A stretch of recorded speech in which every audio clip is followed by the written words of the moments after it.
Indian history നമ്മളങ്ങ് അരച്ച് കലക്കി പഠിക്കാൻ പോവുകയാണ്. PSC UPSC എക്സാംസിന് വരാൻ സാധ്യതയുള്ള ഹോട്ട് ടോപ്പിക്സിന്റെ ക്ലാസ്സുകൾ നമ്മൾ യൂട്യൂബ് വഴി നിങ്ങൾക്ക് തരുന്നു. ഈ ക്ലാസ്സസിന്റെയൊക്കെ ക്ലാസ് നോട്ട്സ് PDF ഫോർമാറ്റിൽ നമ്മുടെ ടെലിഗ്രാം ചാനലിൽ അപ്ലോഡ് ചെയ്യുന്നതാണ്. ചാനലിന്റെ ലിങ്ക് ഞാൻ കമന്റ് സെക്ഷനിൽ പിൻ ചെയ്ത് വെച്ചിട്ടുണ്ട്. എല്ലാവരും ടെലിഗ്രാം ഫാമിലി മെമ്പേഴ്സ് ആവുക. ഇന്ന് നമ്മൾ എടുക്കാൻ പോകുന്ന വീഡിയോ ഇന്ത്യൻ എഡ്യൂക്കേഷൻ ഹിസ്റ്ററിയുടെ നട്ടെൽ എന്നൊക്കെ വിളിക്കുന്ന അല്ലെങ്കിൽ മാഗ്ന കാർട്ട എന്നൊക്കെ വിളിക്കുന്ന വുഡ്സ് ഡിസ്പാച്ച് എന്നൊരു ടോപ്പിക്കിലെയാണ്.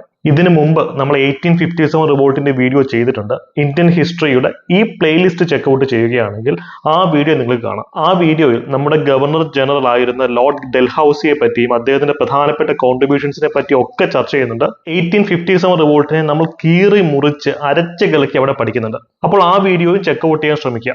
ഇന്നത്തെ ഈ വീഡിയോയിൽ വുഡ്സ് ഡിസ്പാച്ച് എന്നൊരു ടോപ്പിക്ക് മാത്രമായിരിക്കും നമ്മൾ ചർച്ച ചെയ്യുന്നത്. ഇതിന് ശേഷം അപ്ലോഡ് ചെയ്യുന്ന വീഡിയോസിൽ മറ്റു കുറെ കണ്ടന്റുകൾ, പല ഹോട്ട് ടോപ്പിക്കുകൾ നിങ്ങൾക്കായി കാത്തിരിക്കുന്നു. എല്ലാം മിസ് ഔട്ട് ആവാതെ കാണാനായി നമ്മുടെ ടെലിഗ്രാം ചാനലിനോടൊപ്പം യൂട്യൂബ് ചാനലും സബ്സ്ക്രൈബ് ചെയ്യുക. കഥയിൽ കൂടെ നമുക്ക് ആഴത്തിൽ പഠിക്കാം, ആസ്വദിച്ച് പഠിക്കാം. ഇന്ത്യൻ എഡ്യൂക്കേഷനെ മാഗ്ന കാർട്ട എന്ന് അറിയപ്പെടുന്നത് എന്തിനാ? Magna Carta of Indian education.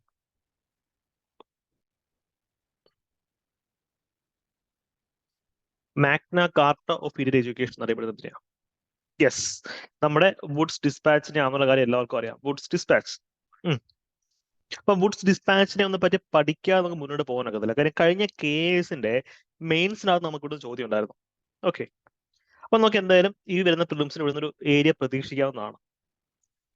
ഇവിടെ മനസ്സിലാക്കുന്ന ഒരു കാര്യം, ഈസ്റ്റ് ഇന്ത്യ കമ്പനി എന്ന് പറയുന്ന കമ്പനി, ഈസ്റ്റ് ഇന്ത്യ കമ്പനിക്ക് പ്രധാനമായിട്ട് രണ്ട് ഫ്രാക്ഷൻസ് ആണ് ഉള്ളത്. ബോർഡ് ഓഫ് കൺട്രോളും കോർട്ട് ഓഫ് ഡയറക്ടേഴ്സും. ഇതിന്റെ മറ്റേ യൂട്യൂബ് ലിങ്ക് നിങ്ങൾക്ക് തന്നേക്കാട്ടോ, അതിനകത്ത് ഇത് കൃത്യമായിട്ട് പറയുന്നുണ്ട്. ഈസ്റ്റ് ഇന്ത്യ കമ്പനിയുടെ പൊളിറ്റിക്കൽ കാര്യങ്ങൾ, അവരുടെ രാഷ്ട്രീയപരമായിട്ടുള്ള കാര്യങ്ങളൊക്കെ ഹാൻഡിൽ ചെയ്യുന്ന ബോർഡ് ഓഫ് കൺട്രോളാണ്. അപ്പൊ കോർട്ട് ഓഫ് ഡയറക്ടേഴ്സിന്റെ ഫംഗ്ഷൻ എന്താ? വീഡിയോ കണ്ടിട്ടുള്ള ആൾക്കാരുണ്ടെങ്കിൽ കമന്റ് ചെയ്തേ. കോർട്ട് ഓഫ് ഡയറക്ടേഴ്സിന്റെ ഫംഗ്ഷൻ എന്തായിരുന്നു ഇവിടെ? ഈ ഡയറക്ടർ എന്ന് പറയുമ്പോൾ സ്വാഭാവികമായിട്ട് അയാൾ എവിടെ ആയിരിക്കും ഇരിക്കുക? Yes, very good Shameer. Business, trade, commerce. Very good, very good, exactly. ഇവരുടെ പരിപാടിയാണ് ഈസ്റ്റ് ഇന്ത്യ കമ്പനിയുടെ ബിസിനസ് അല്ലെങ്കിൽ trade and commerce. Trade and commerce നോക്കിയാണെന്ന് ഇവരാണ്. ബോർഡ് ഓഫ് കൺട്രോൾ ആണ് ഇവരുടെ പൊളിറ്റിക്കൽ ആക്ടിവിറ്റീസ് ഒക്കെ ചെയ്യുന്നത്. ഇനി ഒരു കാര്യം പറയട്ടെ, നമുക്കിങ്ങനെ ബൈനിയൽ ആയിട്ടുള്ള കാര്യങ്ങൾ പഠിക്കുമ്പോഴത്തേക്കും ഒരെണ്ണം മാത്രം പഠിക്കുക. അഗെയിൻ, ഡിസ്ക്രിപ്റ്റീവ് എക്സാം എഴുതുന്ന പിള്ളേർ മൊത്തം പഠിച്ചേ പറ്റത്തുള്ളൂ. ഒബ്ജക്റ്റീവ് ആയിട്ടുള്ള ആൾക്കാർ കാര്യം പറഞ്ഞത്. അതായത് ഈസ്റ്റ് ഇന്ത്യ കമ്പനിയിലെ ബോർഡ് ഓഫ് കൺട്രോളിന്റെ ഫംഗ്ഷൻ പൊളിറ്റിക്കൽ ഫംഗ്ഷൻ ആണെന്ന് മാത്രം പഠിച്ചാൽ മതി. അപ്പം കോർട്ട് ഓഫ് ഡയറക്ടേഴ്സിന്റെ ഫംഗ്ഷൻ ഒബ്വിയസ്ലി എന്തായിരിക്കും? പൊളിറ്റിക്കൽ അല്ലെങ്കിൽ പിന്നെ എന്തായിരിക്കും? ട്രേഡ് ആൻഡ് കൊമേഴ്സ് ആയിരിക്കും. അപ്പൊ ഒരെണ്ണം പഠിച്ചു കഴിഞ്ഞാൽ മറ്റേത് കിട്ടും. അത് കോംപ്ലിമെന്ററി ബൈനിയൽ കാര്യങ്ങൾ നമ്മൾ അങ്ങനെ തന്നെ പഠിക്കാം. നമ്മുടെ മെമ്മറി ടെക്നിക്കാണ് ഈ പറയുന്നത്. ഇതിന്റെ കൂടെ തന്നെ പഠിച്ചങ്ങ് പോവാം. അപ്പൊ പൊളിറ്റിക്കൽ കൺട്രോൾ എന്നൊരു കീവേഡ് ആണ് ഇവിടെ നിങ്ങൾ യൂസ് ചെയ്യേണ്ടത്. പൊളിറ്റിക്കൽ കൺട്രോൾ അല്ലെ? അപ്പം ബോർഡ് ഓഫ് കൺട്രോൾ എന്ന് പറഞ്ഞു കഴിഞ്ഞാൽ അവർ പൊളിറ്റിക്കൽ ആക്ടിവിറ്റീസ് ആണ് ഫോളോ ചെയ്യുന്നത് എന്ന് നിങ്ങൾക്ക് ഇനി നിങ്ങൾ ഇത് ലൈഫ് മറക്കൂ. ഈ ഒരു കാര്യം ലൈഫ് മറക്കൂ. ഈസ്റ്റ് ഇന്ത്യ കമ്പനി രണ്ട് വിങ്, അതിനകത്ത് പൊളിറ്റിക്കൽ കൺട്രോൾ, രാഷ്ട്രീയപരമായിട്ടുള്ള കൺട്രോൾ എന്ന സംഭവം ഉണ്ടെങ്കിൽ നമ്മളിതിനെ മറക്കത്തില്ല. ഓക്കെ, അപ്പൊ ഈ രീതിയിൽ പഠിച്ചു കുറേ കാര്യങ്ങൾ നമുക്ക് ഇതിൽ പഠിക്കാനുണ്ട്. ഇതൊക്കെ നമുക്ക് ഈ പുതിയ പാറ്റേൺ PSCയിൽ വരാൻ സാധ്യതയുള്ള ചോദ്യങ്ങളാണ് സ്റ്റേറ്റ്മെന്റ് ആയിട്ട്. അപ്പം ഈസ്റ്റ് ഇന്ത്യ കമ്പനിയിലെ ബോർഡ് ഓഫ് കൺട്രോളിന്റെ പ്രസിഡന്റ് ആയിരുന്നു ഈ ചാൾസ് വുഡ്. വലിയ പൊസിഷനാണ്, വലിയ പൊസിഷനാണ്. അപ്പൊ ഇദ്ദേഹത്തിനെയാണ് ഡെൽഹൌസി ഒരു ഉത്തരവാദിത്വം ഏൽപ്പിക്കുന്നത്. അതായത് ഇന്ത്യയിലെ വിദ്യാഭ്യാസ മേഖല ഭയങ്കര ഷോകായിട്ട് എടുക്കുകയാണ്. ആ വിദ്യാഭ്യാസ മേഖല എങ്ങനെ ഒന്ന് ഉയർത്തിക്കൊണ്ട് വരാം എന്നുള്ളൊരു കാര്യം ചാൾസ് വുഡിനെ ഏൽപ്പിക്കുന്നത് ഡെൽഹൌസിയാണ്. ഞാൻ ഒരു കാര്യം പറയട്ടെ, ഡെൽഹൌസി എന്ന് പറയുന്ന വ്യക്തി ഒരു നല്ല വ്യക്തിയാണോ മോശം വ്യക്തിയാണോ ഡെൽഹൌസി? പുള്ളിയുടെ സമയത്താണ് നമ്മൾ റിവോൾട്ട് സ്റ്റാർട്ട് ചെയ്യുന്നത്. 1850s റിവോൾട്ട് ഒക്കെ പുള്ളിയുടെ സമയത്ത് നമ്മൾ സ്റ്റാർട്ട് ചെയ്യുന്നത്.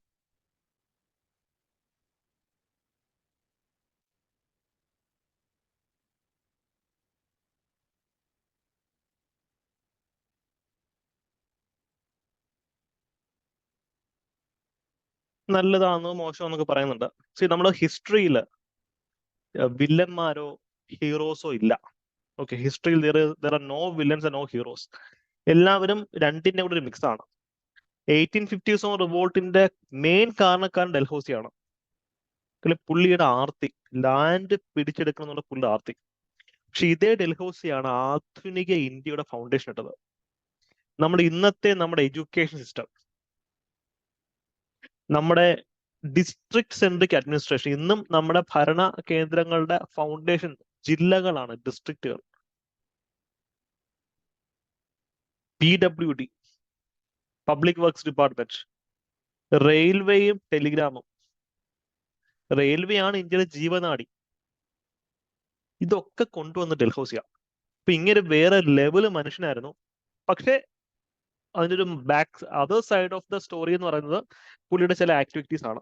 നിങ്ങൾക്ക് വുഡ്സ് ഡിസ്പാച്ച് പഠിച്ചു കഴിയുമ്പോൾ മനസ്സിലാവും എന്താണ് ഡൽഹൌസിയുടെ ഇമ്പാക്ട് എന്നുള്ളൊരു കാര്യം. ഓക്കെ, അപ്പം ഈ വുഡ്സ് ഡിസ്പാച്ചിനകത്താണ് ഈ പ്രൈമറി എഡ്യൂക്കേഷൻ, ഹയർ എഡ്യൂക്കേഷൻ എന്ന് തിരിക്കാം എന്നുള്ള ഡിസിഷൻ എടുക്കുന്നത്. പണ്ട് കാലത്ത് എല്ലാം കൂടെ ഒരു അവിയല് പരുവായിരുന്നു. പക്ഷെ ഇപ്പം കൃത്യമായിട്ട് പറയുന്നുണ്ട് പ്രൈമറി എഡ്യൂക്കേഷൻ അത് മാതൃഭാഷയിലും, ഹയർ എഡ്യൂക്കേഷൻ അഥവാ യൂണിവേഴ്സിറ്റി എഡ്യൂക്കേഷൻ അത് ഇംഗ്ലീഷിലും ആയിരിക്കണം എന്ന് പറയുന്നുണ്ട്.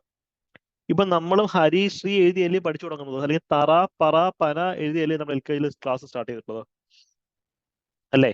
അതോ LKG മുതലേ ABCD എഴുത്തെല്ലാവർക്കും ഉണ്ടല്ലോ? ഓക്കെ അജീഷും കുറ്റസമ്മതം നടത്തി. എല്ലാവർക്കും ഉണ്ടായിരിക്കുമല്ലോ വീക്ക്നസ്. എന്താ അജീഷിന്റെ വീക്ക്നസ് പറഞ്ഞ കേക്കട്ടെ. അജീഷിന്റെ വീക്ക്നസ് എന്താണ്? ഓക്കെ, കമന്റ് സെക്ഷനിൽ കമന്റ് ചെയ്യാം. ഓക്കെ, അജീഷ് ചലഞ്ച് ആയിട്ട് ഏറ്റെടുക്കുന്നു ഞാൻ പ്രതീക്ഷിക്കുന്നു. അപ്പൊ ക്വസ്റ്റ്യൻ ഇതാണ്, എല്ലാവരും തറ പറ പനയാണ് പഠിച്ചിട്ടുള്ളത്. ബിക്കോസ് ഇന്നും നമ്മൾ ഫോളോ ചെയ്യുന്ന സിസ്റ്റം അതാ. പ്രൈമറി എഡ്യൂക്കേഷൻ നമ്മൾ നഴ്സറിയിലും 1ലും 2ലും ഒക്കെ പഠിക്കുമ്പോൾ നമ്മൾ മലയാളം പഠിച്ചിരിക്കും അല്ലെ?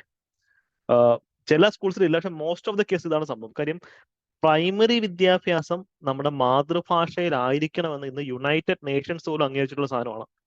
ബിക്കോസ് ഒരു വ്യക്തിയുടെ ക്യാരക്ടർ ഫോർമേഷൻ, അവന്റെ ഇന്റഗ്രിറ്റി, അവന്റെ മോറൽ ഡയമെൻഷൻസ് അതെല്ലാം മാതൃഭാഷയുമായിട്ട് കണക്റ്റഡ് ആണ്. ഇപ്പൊ ഒരു വ്യക്തിക്ക് he know how to speak a language. ഞാൻ ചില ആൾക്കാരാണ് അവർക്ക് മലയാളം സംസാരിക്കാൻ അറിയാം, പക്ഷേ മലയാളം എഴുതാനും വായിക്കാനും അറിയത്തില്ല. അത് പ്രശ്നമാണ്. അതിലൊരു പേഴ്സണാലിറ്റിയെ തന്നെ ബാധിക്കുന്ന ഒരു കാര്യമാണ്.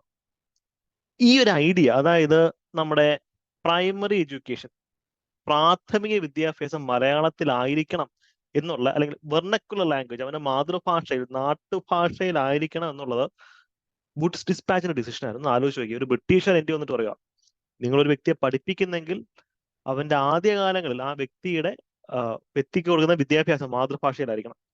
പക്ഷെ നിങ്ങൾ ആരെങ്കിലും BSc MSc അല്ലെങ്കിൽ BA PhD അല്ലെങ്കിൽ എഞ്ചിനീയറിംഗ് മെഡിസിൻ ഏതെങ്കിലും മലയാളത്തിൽ പഠിച്ചിട്ടുണ്ടോ? ഇല്ല. Higher education it should always be in English. Primary education vernacular ലാംഗ്വേജിലും ഹയർ എഡ്യൂക്കേഷൻ ഇംഗ്ലീഷിലും ആയിരിക്കണം എന്നാണ് പറയുന്നത്. നമ്മുടെ സ്കൂളിൽ മലയാളം മീഡിയം സ്കൂളുണ്ട്, ഇംഗ്ലീഷ് മീഡിയം സ്കൂളുണ്ട്. പക്ഷെ കോളേജ് എല്ലാം ഇംഗ്ലീഷ് മീഡിയം അല്ലെ? മലയാളം മീഡിയം കോളേജ് ഉണ്ടോ? ഇല്ല. ഇപ്പൊ നമ്മുടെ ജീവിതത്തിനൊക്കെ അത്രത്തോളം സ്വാധീനിച്ച ഒരു സിസ്റ്റമാണ് വുഡ്സ് ഡിസ്പാച്ച് എന്ന് പറയുന്നത്. ഇത് തന്നെ നമ്മൾ ഇന്നും ഫോളോ ചെയ്യുന്നത്. അതുകൊണ്ടാണ് നമ്മൾ മാഗ്ന കാർട്ട എന്ന് വിളിക്കുന്നത്. മാഗ്ന കാർട്ട ഇന്നും നമ്മൾ ഫോളോ ചെയ്യുന്ന എഡ്യൂക്കേഷൻ സിസ്റ്റം വുഡ്സ് ഡിസ്പാച്ചിന്റെ ആണ്. ഓക്കെ, അപ്പം അതാണ് അതിന്റെ കോണ്ടെക്സ്റ്റ് എന്നുള്ള കാര്യം അറിഞ്ഞിരിക്കുക. പിന്നെ ഇപ്പൊ ഞാൻ മറ്റൊരു ചോദ്യം ചോദിക്കട്ടെ. നമ്മൾ സബ്ജക്ട് ലിങ്ക് ചെയ്ത് പഠിക്കണം എന്ന് പറയുന്നത് അതുകൊണ്ടാണ്. കോൺസ്റ്റിറ്റ്യൂഷനകത്ത് ഏത് ആർട്ടിക്കിളിനകത്താണ് ഇത് പറയുന്നത്? That instructions during the primary stages should be given in mother tongue. പ്രാഥമിക, അതായത് നമ്മുടെ മദർ ടങ് അല്ലെങ്കിൽ വെർണക്കുലർ ലാംഗ്വേജിലായിരിക്കണം ഒരു കുട്ടിയുടെ ഡെവലപ്മെന്റിന്റെ പ്രൈമറി സ്റ്റേജസ് ഇൻസ്ട്രക്ഷൻസ് അല്ലെങ്കിൽ വിദ്യാഭ്യാസവും ബാക്കിയുള്ള കാര്യങ്ങൾ കൊടുക്കേണ്ടത് ഇത് കോൺസ്റ്റിറ്റ്യൂഷൻ ഏത് ആർട്ടിക്കിളാണ് പറഞ്ഞിട്ടുള്ളത്? കുറച്ച് ഡെപ്തിലുള്ള പോയിന്റ് ആണ്. നമുക്ക് ചോദ്യങ്ങൾ വന്നിട്ടില്ല, പക്ഷെ വന്നാൽ നിങ്ങൾ ഉത്തരം എഴുതണം.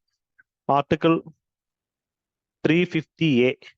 ഓക്കെ, ആർട്ടിക്കിൾ 350A ഇത് പറയുന്നത്. ജനറലി ചോദിക്കാറില്ല, പക്ഷെ ഒരു വഴിക്ക് പോകുന്നതല്ലേ, ഇത് കയ്യിരിക്കട്ടെ. നമ്മുടെ കോൺസ്റ്റിറ്റ്യൂഷനകത്ത് പോലും വുഡ്സ് ഡിസ്പാച്ചിന്റെ ഇൻഫ്ലുവൻസ് ഉണ്ട് എന്നുള്ള കാര്യം ഓർക്കുക. Okay, fine.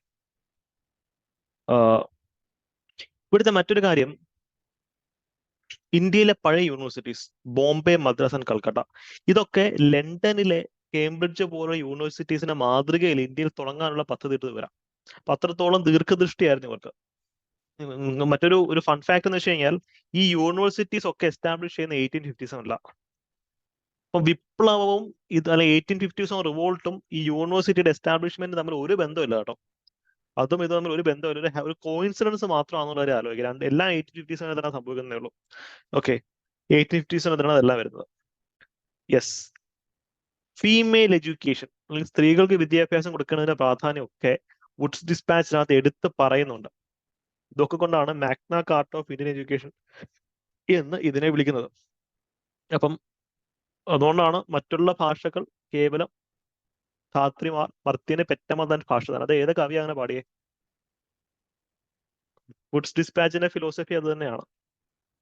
ഏത് കവിയുടെ വാക്കുകളാണ്? യെസ്, വള്ളത്തോൾ. Exactly, good. അപ്പോൾ വുഡ്സ് ഡിസ്പാച്ച് അതിനെ എന്തുകൊണ്ടാണ് Magna Carta of Indian education എന്ന് വിളിക്കുന്നതെന്ന് നിങ്ങൾ പഠിച്ചു. ഈ വീഡിയോയിൽ പറയാത്ത ചില കാര്യങ്ങൾ 1850s റിവോൾട്ട് എന്ന് പറയുന്ന മുൻപ് ചെയ്തിട്ടുള്ള വീഡിയോസിൽ പറയുന്നുണ്ട്. ആ വീഡിയോസ് ചെക്ക്ഔട്ട് ചെയ്യുക. കൂടുതൽ ആഴത്തിൽ ഈ ടോപ്പിക്കിനെ നിങ്ങൾക്ക് അപ്രോച്ച് ചെയ്യാൻ സാധിക്കും. നിങ്ങളോടുള്ള ഒരു ചോദ്യം ഇതാണ്: ഇന്ത്യൻ എഡ്യൂക്കേഷന്റെ മാഗ്ന കാർട്ട എന്താണെന്ന് ചോദിച്ചു കഴിഞ്ഞാൽ നിങ്ങൾക്കറിയാം വുഡ്സ് ഡിസ്പാച്ച് ആണ്. പക്ഷെ നിങ്ങളോടുള്ള ചോദ്യം ഇതാണ്: ഇന്ത്യൻ ജനതയുടെ Magna Carta of Indian people എന്നറിയപ്പെടുന്നത് എന്തിനെയാണെന്ന് കമന്റ് സെക്ഷനിൽ കമന്റ് ചെയ്യുക. അടുത്ത വീഡിയോയിൽ ആ ടോപ്പിക്കിനെ പറ്റിയുള്ള വിശദമായ ക്ലാസ്സുകൾ നിങ്ങൾക്കായി കാത്തിരിക്കുന്നു. ലോർഡ് കാനൻ എന്ന് പറയുന്ന നമ്മുടെ ഗവർണർ ജനറലിനെ പറ്റി ആ വീഡിയോയിൽ വളരെ വിശദമായിട്ട് നമ്മൾ ചർച്ച ചെയ്യുന്നതായിരിക്കും. ആ മേഖലയിൽ നിന്ന് വരുന്ന ചോദ്യങ്ങളുടെ മാർക്കുകൾ നേടിയെടുക്കാൻ ആ ക്ലാസ് നിങ്ങളെ ഒത്തിരി സഹായിക്കും. So stay tune for next video. ചോദ്യത്തിന്റെ ഉത്തരം കമന്റ് ചെയ്യണേ.